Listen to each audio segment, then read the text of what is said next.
नमस्कार, मनी गुरु की इस खास पेशकश में आप सभी का स्वागत है। मैं हूं स्वाति रायना। सेबी ने 250 रुपए वाली एसआईपी लॉन्च के लिए पहल शुरू कर दी है। अब इस मामले में सेबी ने कंसल्टेशन पेपर जारी किया है जिस पर 6 फरवरी तक सुझाव मांगे गए हैं।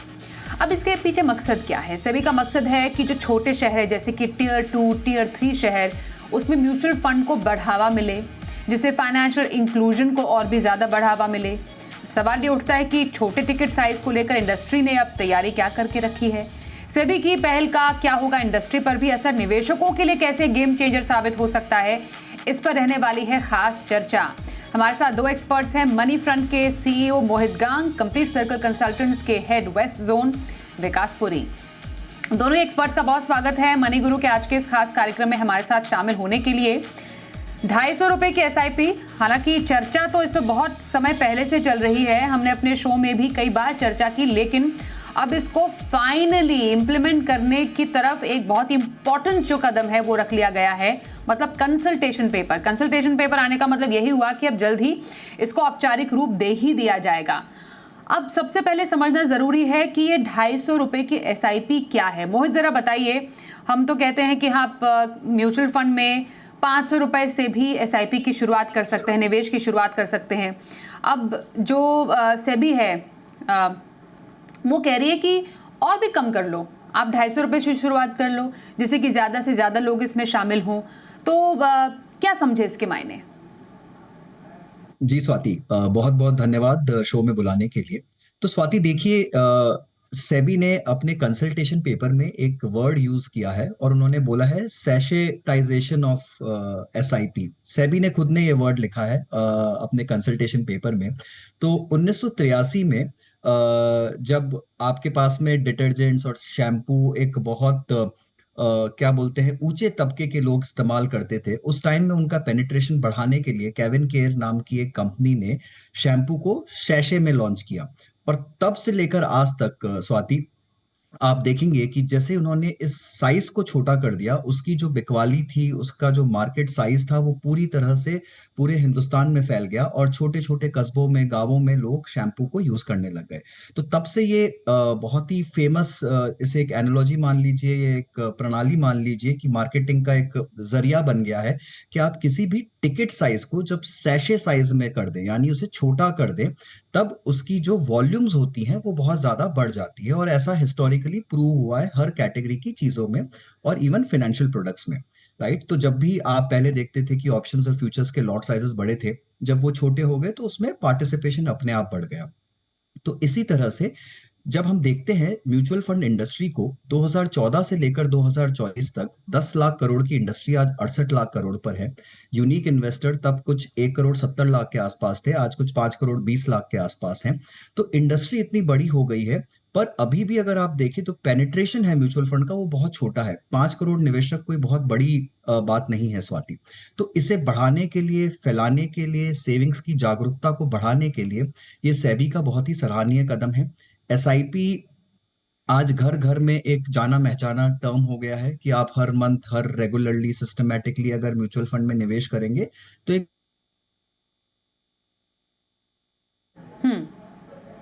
बिल्कुल। तो छोटे साइज की एसआईपी से शुरुआत एक अच्छी पहल मानी जा रही है। मोहित से हम इस पर और डिटेल्स लेंगे। विकास पुरी हमारे साथ है। विकास, दैट मीन्स कि जो इंडस्ट्री है, म्यूचुअल फंड इंडस्ट्री है, उसको भी इसके लिए कुछ खास तैयारी करनी पड़ेगी क्योंकि इसमें कुछ स्पेशल प्रोविजंस रखे गए हैं। जरा बताइए इंडस्ट्री इसके लिए कैसे तैयार है? धन्यवाद स्वाति। हेलो मोहित भाई। देखिए स्वाति, मोहित भाई ने बहुत अच्छे तरीके से एक्सप्लेन किया कि सैशेटाइजेशन क्या है, कि आप किस तरीके से टिकट साइज छोटा करते हैं तो वो थोड़ा सा उसका रीच और बढ़े।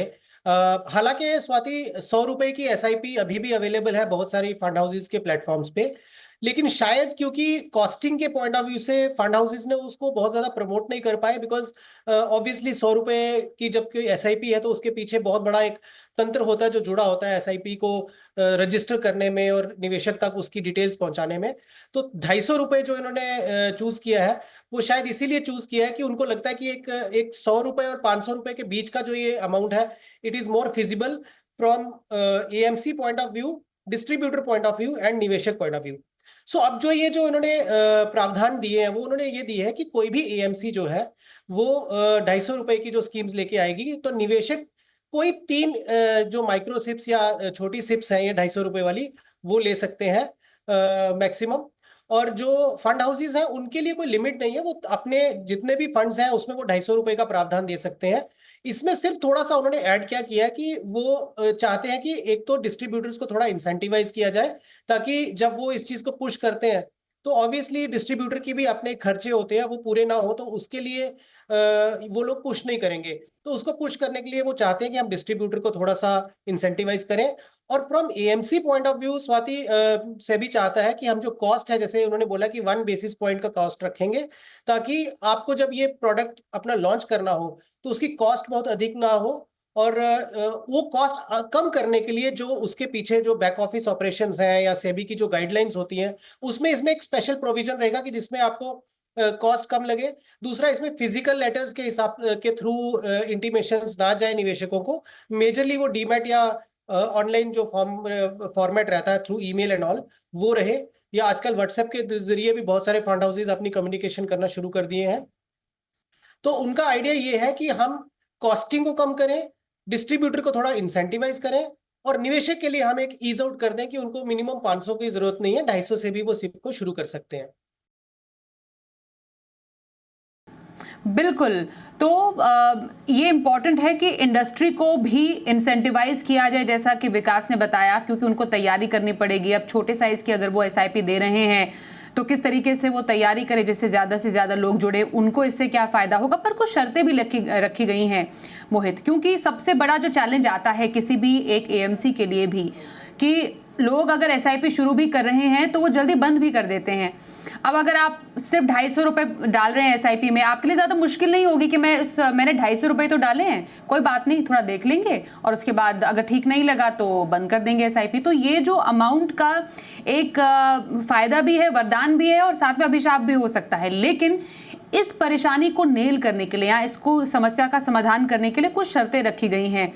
जैसे कि आप ये भी है कि आप एक एएमसी में एक ही 250 रुपये की एसआईपी कर सकते हैं, अप टू मैक्सिमम 3 एसआईपीज। दूसरा ये है कि जो नए निवेशक हैं उन्हीं के लिए सुविधा रखी गई है, 50,000 एक लिमिट भी रखी गई है, एक टाइम का लॉक इन भी है। थोड़ा सा डिटेल्स अगर आपके पास हो कि कैसे इस समस्या को दूर किया जा सकता है जिससे लोग जल्दी रिडीम ना कर लें इसे।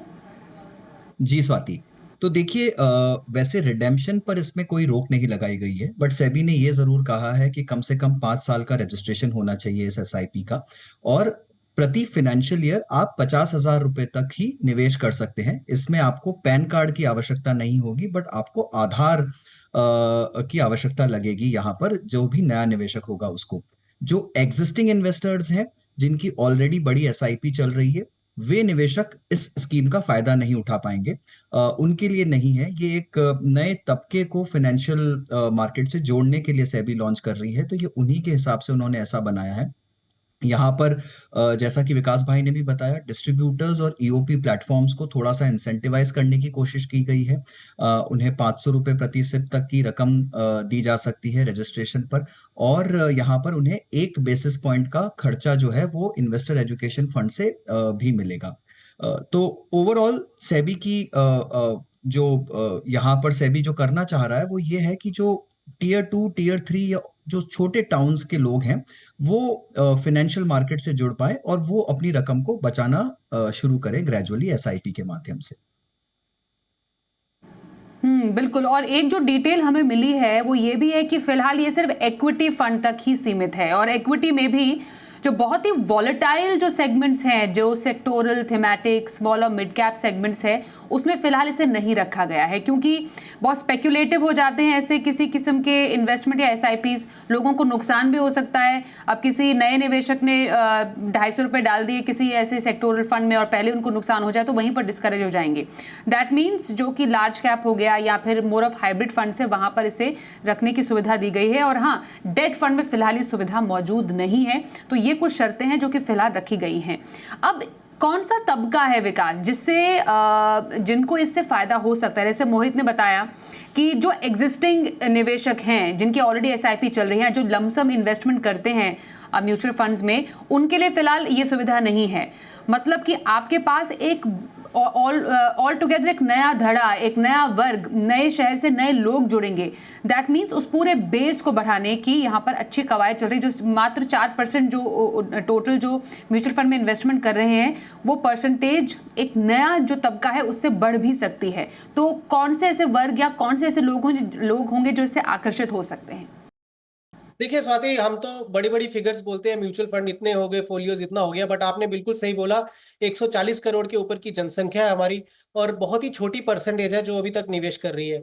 आप हिस्टोरिकली देखें स्वाति, इंडिया में एक कल्चर रहा है सेविंग्स का। जैसे हमारी गृहिणियां हैं बहुत सारी, उनको आदत होती है कि जो भी उनको थोड़ा बहुत खर्चा मिलता है मंथली, वो उसमें से बचा के कुछ, चाहे वो राशन के डिब्बे में या कहीं पे भी हो, मंदिर में कहीं भी हो, उसको जमा करती हैं। वो उनका एक इनहेरेंट कैरेक्टर है ये कि हमें सेविंग करनी ही करनी है, विच मीन्स के सेविंग्स वो करना चाहती हैं, बट उनके पास वो शायद उतने माध्यम नहीं थे या उतनी उनके पास में जागरूकता नहीं थी कि वो अपने उस पैसे को सही में उसको मल्टीप्लाई कैसे करें। देखिए, एक हो गया आपने पैसे को जमा कर आपने जमा कर दिया, कभी इमरजेंसी हुई, बेटी की शादी है, कुछ है, तो तब वो सब गुल्लक और डब्बे खुलते हैं, लेकिन वो पैसा मल्टीप्लाई नहीं होता है। तो ये एक बहुत बड़ा तबका है। एक तबका है आपका, जैसे रिक्शा पुलर्स हो गए या आपके ठेले वाले हो गए, इतने सारे जो लोग हैं जो चिट फंड्स में और लोकल लेवल की जो कमेटियां, और यहाँ बॉम्बे लैंग्वेज में उसको बीसी भी बोलते हैं, वो इतनी चलाते हैं कि वो डेली के डेली 20-20 और 50-50 रुपए लेके जाते हैं। और उसमें आए दिन हमने सुना है कि कितने सारे लोग जो है वो कैश जमा करते हैं, छोटी छोटी ये सेविंग्स लेके, और भाग जाते हैं, गायब हो जाते हैं, और इससे उनका कॉन्फिडेंस टूटता है। वो आदमी सोचता है कि मैं जमा ही क्यों करूं पैसे या इन्वेस्ट ही क्यों करूं। तो ये एक बहुत बड़ी एक अगेन सेगमेंट है जहां पे इस चीज को एड्रेस किया जा सकता है, कि लोगों को गाइड किया जा सकता है, लाइक रिक्शा वाला और ठेला वाला, कि आप आइए और आपको महीने का सिर्फ 250 रुपए देना है, और ये खाली आप पैसा देके जमा नहीं कर रहे हैं, ये ग्रो भी होगा। तो ये जो दूसरी अवेयरनेस है। अब तीसरा, आप ये देखिए स्वाति, कितने सारे स्टूडेंट्स होते हैं जिनके लिए उनको घर से मान लीजिए 1000 रुपए मिल गया जेब खर्च, या 1500 रुपए मिल गए, उनको ये बोला जाए कि आप केवल 250 रुपए बचाइए और म्यूचुअल फंड में इन्वेस्ट कर दीजिए। वो भी एक बहुत बड़ा सेगमेंट है। हम बोलते हैं, कितने अपने कॉन्फिडेंस के साथ हम बात करते हैं कि 65% of India population is below 35। But आप ये सोचिए कि 15 साल से लेके या 13-14 साल से लेके और 20-21 साल का एक जो एज गैप है, एज ग्रुप, उसमें कितना बड़ा तबका होगा जो इन्वेस्टिंग करता ही नहीं होगा, और उनको ये मालूम भी नहीं है कि हम कैसे करें। तो एक बहुत बड़ी एड्रेसेबल मार्केट है ये, जिसमें आई थिंक सेबी, डिस्ट्रीब्यूटर्स, आपके चैनल्स और ये पूरा जो तंत्र अगर जुड़ जाए तो बहुत बड़े स्केल पे इसको पहुंचाया जा सकता है। मोहित, आपका इस पर कि मोइसी जोड़ के जिक्र भी किया था विकास ने, स्पेकुलेटिव इन्वेस्टमेंट की तरफ काफ़ी ज़्यादा लोग बढ़ रहे हैं, स्पेशली जो न्यू इन्वेस्टर्स हैं, वो एक रेगुलेटेड माध्यम के बजाय स्पेकुलेटिव जगह पर पैसे डालते हैं। पॉन्जी स्कीम्स तो चलिए, ये तो चलती आ रही है, लेकिन काफ़ी सारे ऐसे प्लेटफॉर्म्स हैं जहाँ पर क्विक मनी कमाया जा सकता है। तो शायद ये भी एक बहुत बड़ा जरिया हो सकता है जिससे कि रेगुलेटेड तरीके से आप अपने पैसे इन्वेस्ट कर सकते हैं। जी स्वाति, तो देखिए यहाँ पर अगर आप सही माध्यम से सही हाथों में अपना पैसा देंगे तो वो जरूर आपको अच्छा फल भी देगा। और सेबी शायद यही चाहता है कि ये जो छोटे निवेशक हैं या जो टियर 2 टियर 3 सिटीज के लोग हैं जहां पर इतनी इंफॉर्मेशन अभी तक नहीं पहुंच पाती है, वो गलत हाथों में ना फंसे, वो इन तरह की पॉन्जी स्कीम्स में ना जाए, वो कुछ गलत प्रोडक्ट्स में निवेश ना कर दें, वो पैसा कहीं अपना कैश में किसी को ना दे दें। तो इन सब चीजों से बचने के लिए अगर उसको सही माध्यम में चैनलाइज किया जाएगा और यहाँ पर उनको पूरी सुविधा पहुंचाई जाएगी कि उनके मोबाइल नंबर पर उनको इन्फॉर्मेशन दी जाए, वो डीमैट में भी इसे निवेश कर पाएं और किसी अच्छे माध्यम से डिजिटल प्लेटफॉर्म्स के थ्रू या अपने बैंक्स के थ्रू या फिर एएमसीज के थ्रू अगर वो बिना पैन के भी अपना केवाईसी कर निवेश कर पाए तो इससे बहुत ज्यादा फाइनेंशियल इंक्लूजन बढ़ेगा। और यही मुहिम है सेबी की कि फाइनेंशियल इंक्लूजन को इंक्रीज किया जाए। ओके, तो ये है पहल सेबी की तरफ से, कंसल्टेशन पेपर पर राय मांगी गई है और उसके बाद ऐसी उम्मीद है कि हाँ, इसको पूरी तरह लागू कर दिया जाएगा। 6 फरवरी तक कंसल्टेशन पेपर पर राय है और उसके बाद जल्द ही आप सभी के लिए 250 रुपये वाली SIP भी AMCs पेशकश करेंगी। एक छोटे से ब्रेक का वक्त है, ब्रेक के बाद चर्चा जारी रहेगी, बने रहिए हमारे साथ।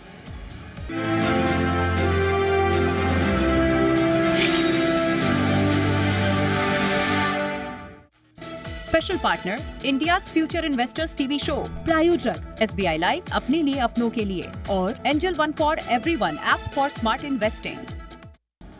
बजट 2025 से क्या है म्यूचुअल फंड इंडस्ट्री की मांग, निवेशकों के लिए क्या रहे खास? मोहित गांग और विकास पुरी हमारे साथ हैं, दो पर्सनल फाइनेंस एक्सपर्ट्स। विकास, सबसे पहले आपसे समझेंगे, बजट से क्या उम्मीदें हैं आपकी? Top 5 wish list. देखिए स्वाति, उम्मीदें तो यही है कि इन्वेस्टर फ्रेंडली हो, लेकिन यदि मुझे लिस्ट डाउन करना हो तो मैं ये चाहूंगा कि कैपिटल गेन टैक्स जो है अभी जो 1,25,000 का लिमिट है उसको बढ़ा दिया जाए, ताकि लोग थोड़ा सा और एनकरेज हों इन्वेस्ट करने के लिए। और दूसरा स्वाति, मेरे लिए बहुत एक की पॉइंट है कि जैसे जैसे AUM बढ़ता है, स्कीम्स की TER घटती जाती है, वैसे वैसे long term capital gain tax जो है आज की डेट में अगर किसी ने 5 साल पैसा रखा और उसके बाद रिडीम किया तो 12.5% है, और किसी के अगर 10 साल पूरे हो गए तो भी 12.5% है, और 20 साल किसी के अगर पूरे हुए तो भी 12.5% है।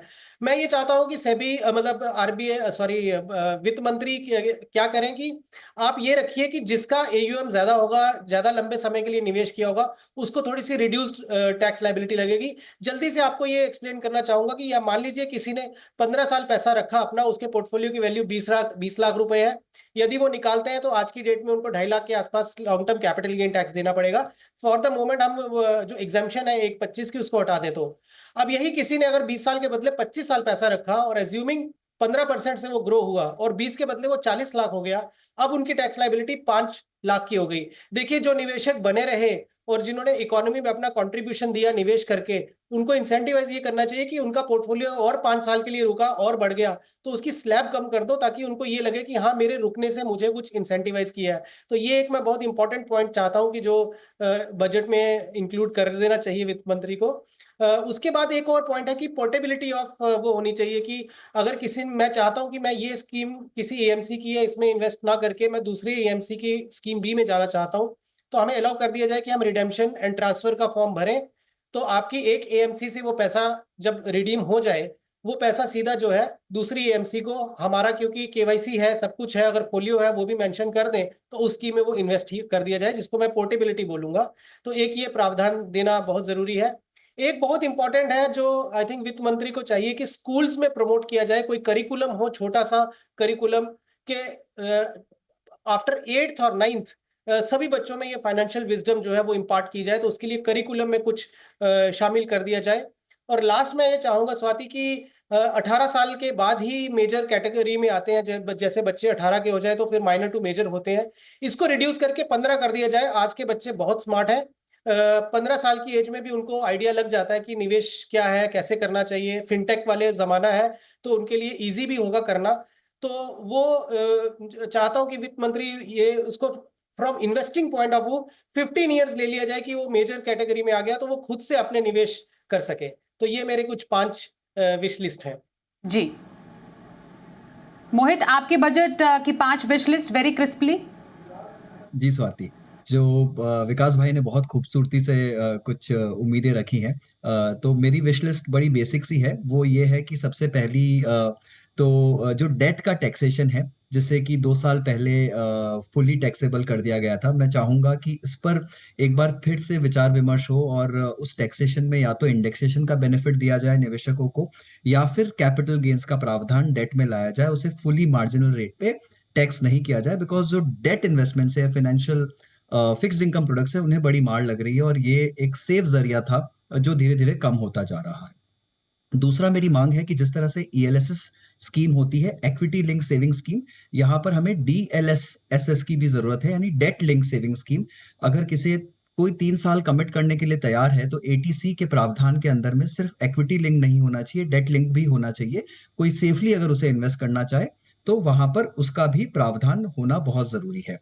कैपिटल गेन्स विकास भाई ने ऑलरेडी टच कर दिया है, उन्होंने 1.25 लाख की लिमिट को बढ़ाने की मांग की है, और मैं ये कहना चाहूंगा कि अगर हो सके तो थोड़े से शॉर्ट टर्म और लॉन्ग टर्म गेन्स को अगर फिर से एक बार देखा जाए और कम किया जाए तो वो बहुत बड़ी पहल होगी।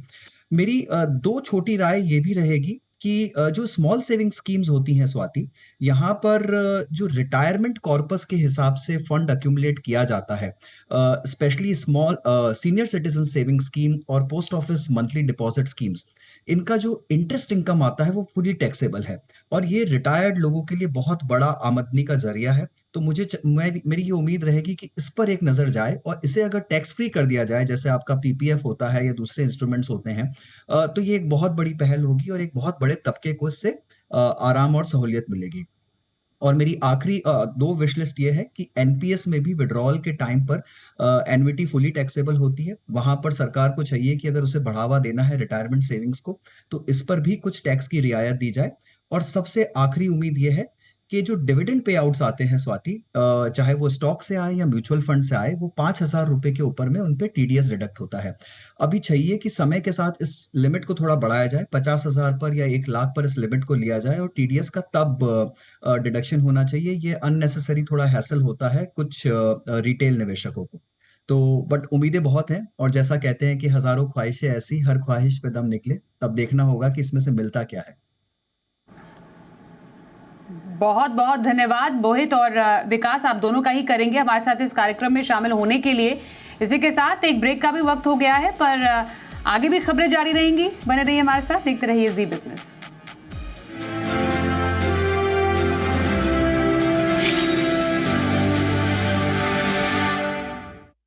Special partner India's future investors TV show, प्रायोजक एसबीआई लाइफ अपने लिए अपनों के लिए और Angel One for everyone app for smart investing.